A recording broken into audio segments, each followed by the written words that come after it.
Okay, finding the focus of a parabola. Well, find the focus. Which one of those is the focus?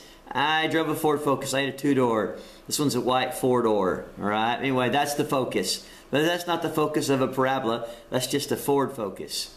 Okay.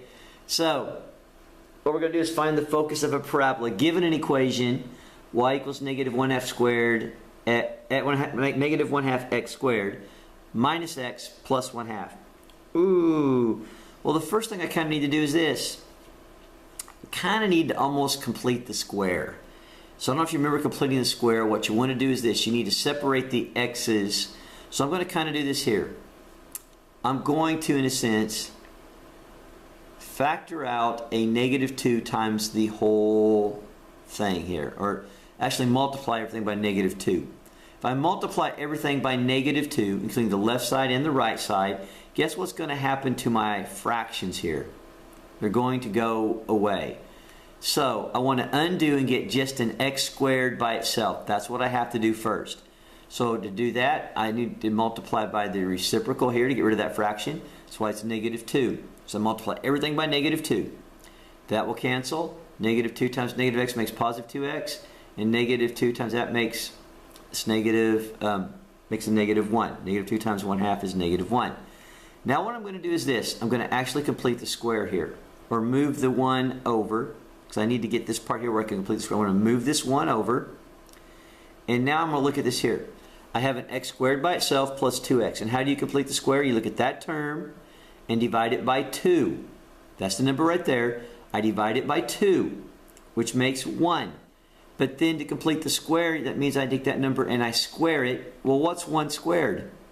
1.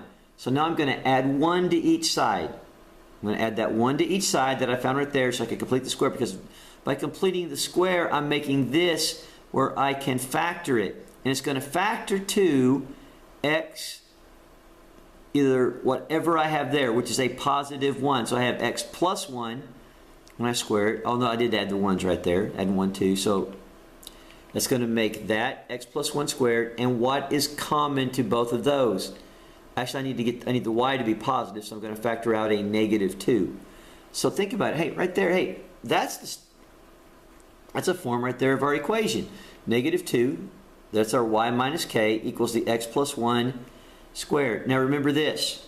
If you go back to the formula, which is kind of written in that form right there, the 4p is equal to that negative 2. See, there's my h, there's my k, so I know the vertex is at, in this case, it would be negative 1, 1, because these are inside liars. That's where the vertex is. But I know this negative 2 is equal to 4p. So if I want to find p, I'm going to take, in a sense, negative 2 equals 4p, divide by 4, which means it's basically negative 1/2. So p is negative 1/2. And the reason that's important is because that's how I can find my focus. Because from the vertex to the focus, okay, now this is one that's on our x-axis, so I'm going to simply leave the x part alone, and I want to take the y value and add it to p. Well, what's my y value here? It's 1. The x value is negative 1. So I'm going to take negative 1. I'm going to add 1 plus negative 1/2, right?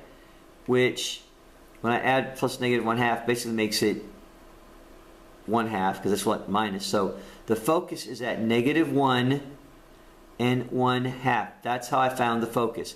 Now, if I wanted to find the directrix, which I'm not doing this problem, the h would be the same, would still be the negative 1, but instead of taking the k and adding the p, we would minus the p, all right, which would be negative 1 and then 3/2, because they have to be equal distance. But anyway, I found the focus and not the Ford Focus.